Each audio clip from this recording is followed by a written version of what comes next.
Good morning मेरे प्यारे बच्चों। आज मैं फिर आपके लिए बोर्ड से रिलेटेड वेरी इंपॉर्टेंट क्वेश्चन लेकर आया हूं। इससे पहले मैं आपसे 1 मिनट बात करना चाहता हूं।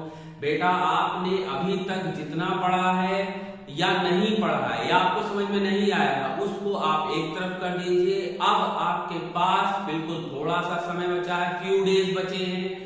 इसमें आपको स्मार्ट क्लास करनी है। दैट सेंस आपके प्रीवियस ईयर में जो क्वेश्चन पेपर में क्वेश्चन आए हुए हैं उनकी इंपॉर्टेंस को देखते हर एक चैप्टर से कुछ सिलेक्टेड क्वेश्चन को सॉल्व कर लीजिए, क्योंकि अब आपके पास इतना टाइम नहीं बचा है कि अगर कोई सब्जेक्ट में कोई टॉपिक आपसे छूटा हुआ है वो आप फिर से पढ़ सको।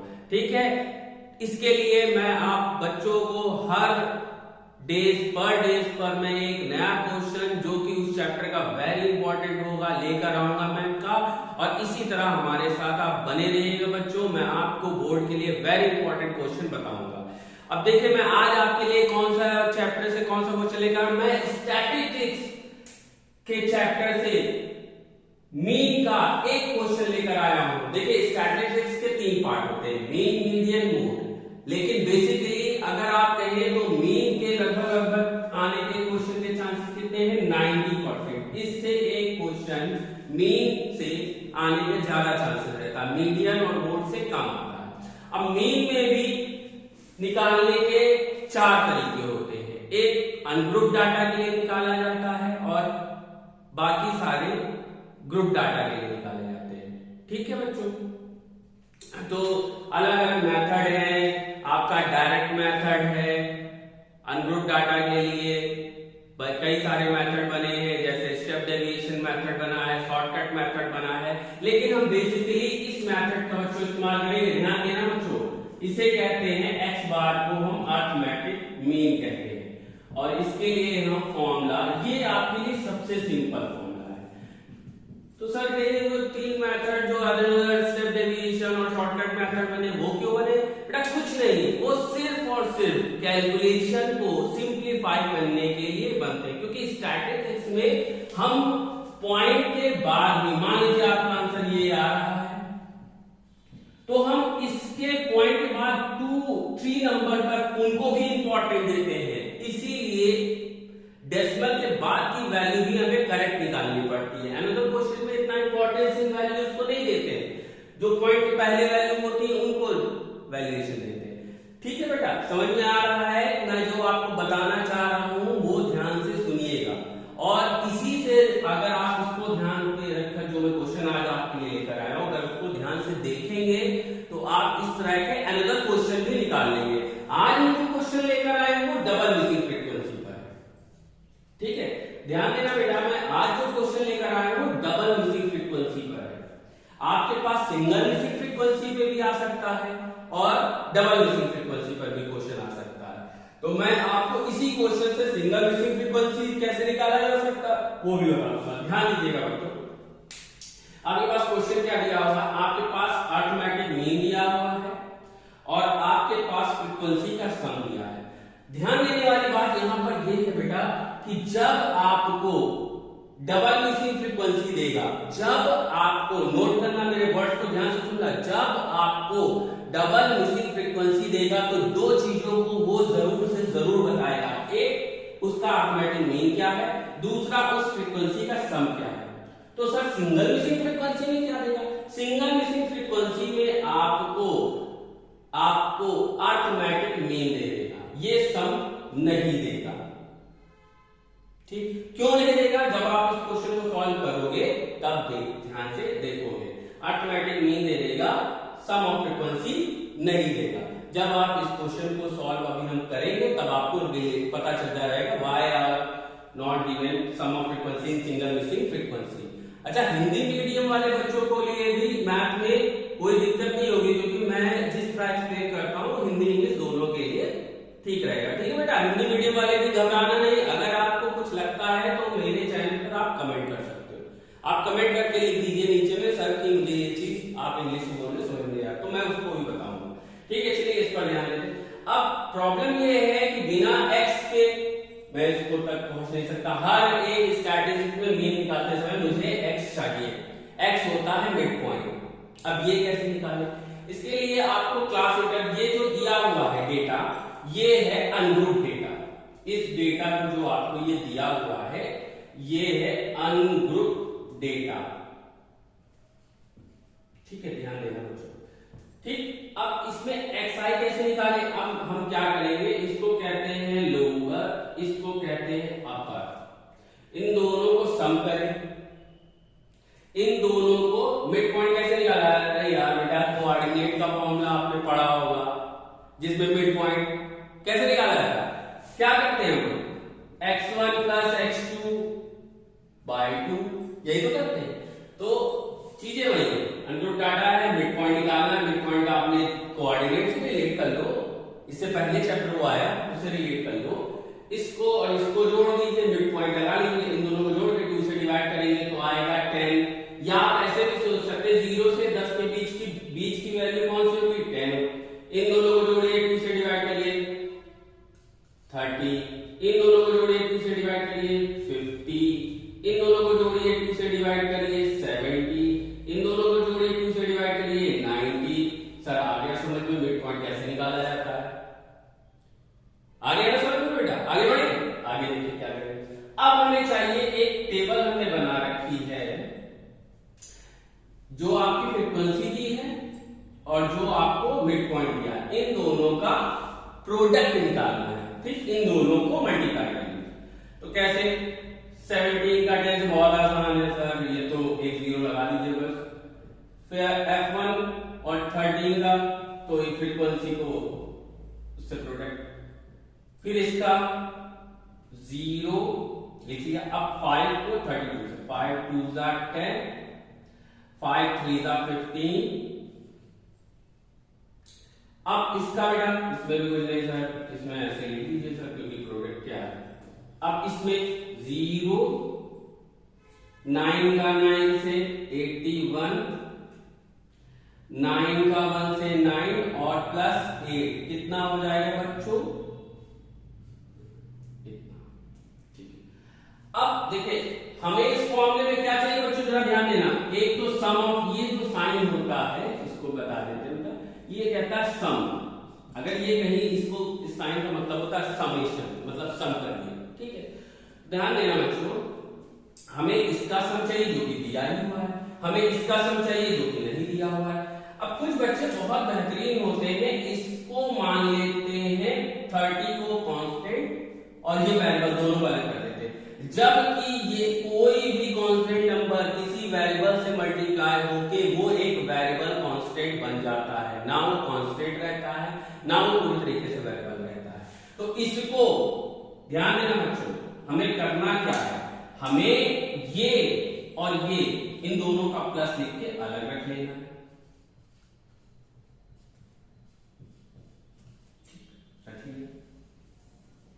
और अब जितने भी कांस्टेंट मतलब न्यूमेरिक नंबर है उनको ऐड कर ले, जैसे like this like this like this, इन सबको ऐड कर ले। तो ऐड कर लीजिए, देखो ऑर्डर में लिखा है, पहले 0 0 0, कितना है 0, फिर 7 0, फिर 1 8, फिर 1 6 7 7 7 14, कैरी 1 1 1 2 3, इतना है। समझ में आ रहा है बच्चों? ये आया। कभी भी गलती ना करना, वेरिएबल की वैल्यू कांस्टेंट में कभी मत ऐड करना। ये वेरिएबल है, कांस्टेंट नहीं है, इसको कभी भी ऐड ना करना। काफी बच्चे यही कर देते हैं, ये भी उठा के इसमें ऐड कर दिया, ये भी उठा के इसमें ऐड कर दिया, और फिर क्वेश्चन कभी उसका आंसर आएगा ही नहीं। जितनी भी वेरिएबल है उनको अलग रख लो। अच्छा, ये दोनों भी ऐड क्यों नहीं कर सकते? क्योंकि इसका वेरिएबल f1 है, इसका वेरिएबल f2 है। बुक में आपके यहाँ ए और बी भी आ सकता है। क्वेश्चन कई तरीके से, A B X Y P Q, कोई भी वेरिएबल यहां डाल सकता है। ठीक है, अब हमारे पास फॉर्मूला क्या है, पहले तो कर ले, अब इनको भी ऐड कर ले क्योंकि 120 के बराबर दे रहे हैं। ठीक है, देखते हैं f1 अलग, f2 अलग। ठीक, डिफरेंट डिफरेंट वेरिएबल ऐड नहीं होंगे, प्लस 9 2 11 11 7 18।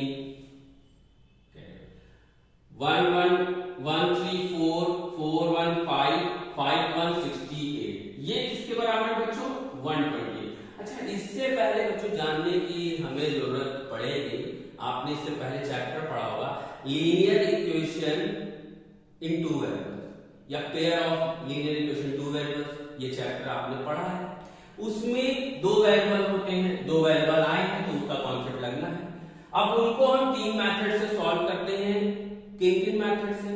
एलिमिनेशन मेथड से, सब्स्टिट्यूशन मेथड से और क्रॉस मल्टीप्लिकेशन। इस पर भी आपको जल्द से जल्द वीडियो मिलेगी, लेकिन आज अभी आप इससे रिलेटेड वीडियो मेरे चैनल पर नहीं पाएंगे। इससे रिलेटेड आपको वीडियो नेक्स्ट 2 या 3 डेज में अपलोड हो जाएगी, तब देखिएगा।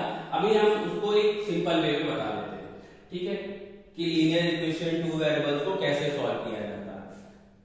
ठीक है, यहाँ पर अब ये नंबर के पास जाएगा, ठीक है, जैसे कहते हैं कॉन्स्टेंट के पास जाएगा, इसका साइन भी चेंज होगा। तो f1 प्लस f2 120 माइनस 68 कितना आ जाएगा? 10 में से 8 गया, कितना बचा बच्चों? 2। और यहाँ पे बचा 11 में से 6 गया, कितना बचा बच्चों? f2 52 sorry. ये आपके पास एक इक्वेशन दी है। लीनियर इक्वेशन टू वेरिएबल्स में मतलब हमें दो इक्वेशन चाहिए। एक इक्वेशन तो मेरे पास पड़ी है, दूसरी इक्वेशन मेरी कहाँ है? दूसरी इक्वेशन आपके पास इस फॉर्मूले से आएगी। अच्छा, तो बताइए sir, x bar is equal to sigma fi xi upon sigma fi होता है x बार आपको दिया हुआ है बच्चों 50, सिग्मा fi xi आपने निकाला है बच्चों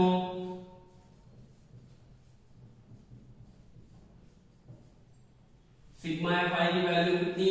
यहाँ पे अब यहाँ की ये रखनी, ये नहीं, टोटल दिया हुआ है मेरे पास, इसीलिए दिया रहता है कि आप दो इक्वेशन बना पाओ। ठीक है, अब यहाँ पे क्रॉस मल्टीप्लाई कर दीजिए 120 का 50 से, तो 0 0 6000।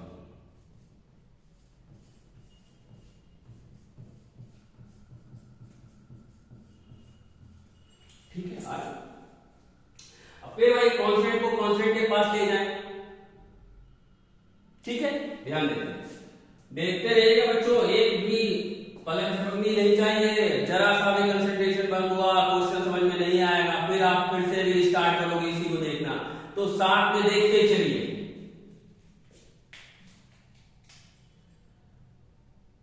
$6,000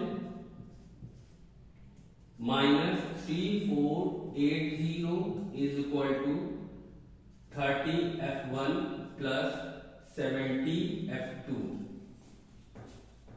ठीक है, सबट्रैक्ट करेंगे 0 से 0, 10 में से 8 गया 2, 9 में से 4 गया 5, 5 में से 3 गया 2। ठीक है बच्चों, अब एक काम और कर सकते हैं, ये इसमें 10 कॉमन ले सकते हैं, क्योंकि 10 की टेबल में 30 आता है, 10 की टेबल में 70 आता है।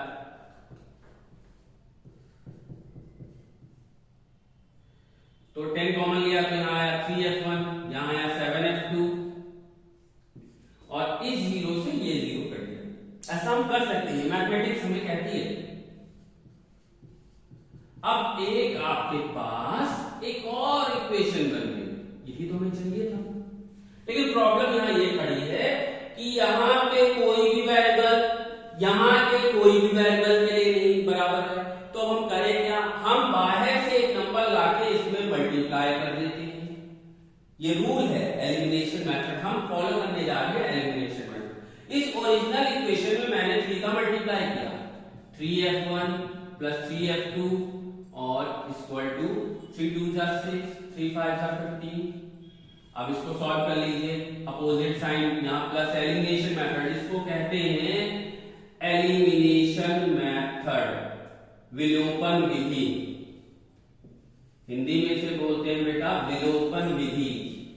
ठीक है, यहां माइनस, यहां माइनस, यहां माइनस, ये सेम था, कट गया, ये 7 में से 3 गया, कितना आया बेटा? 4। यहां 12 में से 6 गया 6, 9 में से 5, 9 में से सॉरी 14 में से 5 गया, कितना है? 9। f2 is equal to 96 upon 4, कितना आया? 4 दूनी 8, 4 चौक 16। f2 की वैल्यू 24 आ गई। अब f1 की चाहिए। अब हम किसी में भी या तो इसमें पुट कर दें जो हमारे पास इक्वेशन में हुई, या तो हम इसमें पुट कर दें जो इक्वेशन यहाँ मिली हुई है, तो हम इसमें पुट कर देते हैं, ये सिंपल। अच्छा, ये मल्टीप्लाई करने वाले में नहीं पुट करना है, ऐसा मत करिएगा। ओरिजिनल इक्वेशन में ही जो आपकी वैल्यू एक वेरिएबल की आई है अनदर वेरिएबल के लिए निकालने के लिए आप ओरिजिनल इक्वेशन में रखेंगे, ना कि चेंज की हुई। ये तो मल्टीप्लाई करने के बाद यार इक्वेशन मिली है, आप ओरिजिनल इक्वेशन में रखेंगे। ध्यान देना मेरी बात को, मैथ में जरा सा गलत स्टेप आपके क्वेश्चन की इतनी पूरी मेहनत को बेकार कर देगा। ध्यान से देखिएगा बच्चों। तो मैं क्या करूं, f1 plus f2 equal to 52 है। f2 की वैल्यू मेरी क्या है 24, तो f1 की वैल्यू 52 माइनस 24 कितनी आएगी 28।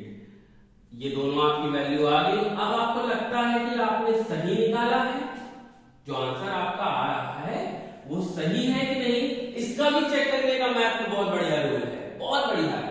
आप यहां पर रखिए f1 और f2 और 68 ऐड करिए, क्या 122 आ रहा है देख लेते हैं, या यहां रख लीजिए जो इक्वेशन बनाई है 24, 28, 52 आ रहा है। वेरीफाई करने का तरीका है ये। क्या तरीका है, जैसे आपको मान लीजिए इक्वेशन आपने बनाई है, ये तो क्वेश्चन ने दिया है आपको, ठीक है, ये आपने बनाया, ये क्वेश्चन ने दिया है, तो आप इसमें रख लीजिए, चाहे इसमें रख लीजिए, किसी इक्वेशन जो आपने बनाई है कि इक्वेशन भी सही है कि नहीं जो आपने बनाई है, या आपको जो पहले से दिया है। तो देखिए 24, 28 प्लस 68 क्या 120 आ रहा है, 8 8 16 16 4 20 6 2 8 8 2 10 दोबारा सही। ठीक है बच्चों, ऐसे ही पढ़ते रहिए, बहुत मेहनत करनी है, क्योंकि ये मौका आपको बार बार नहीं मिलेगा। एग्जाम आपके बोर्ड के बार बार नहीं आएंगे, सब कुछ आपको मिलेगा, होली, दीपावली, न्यू ईयर, ये सब आएगा। ठीक है, आप सिर्फ कंसंट्रेट करिए अपने बोर्ड के एग्जाम के लिए। Best of luck for your board exam.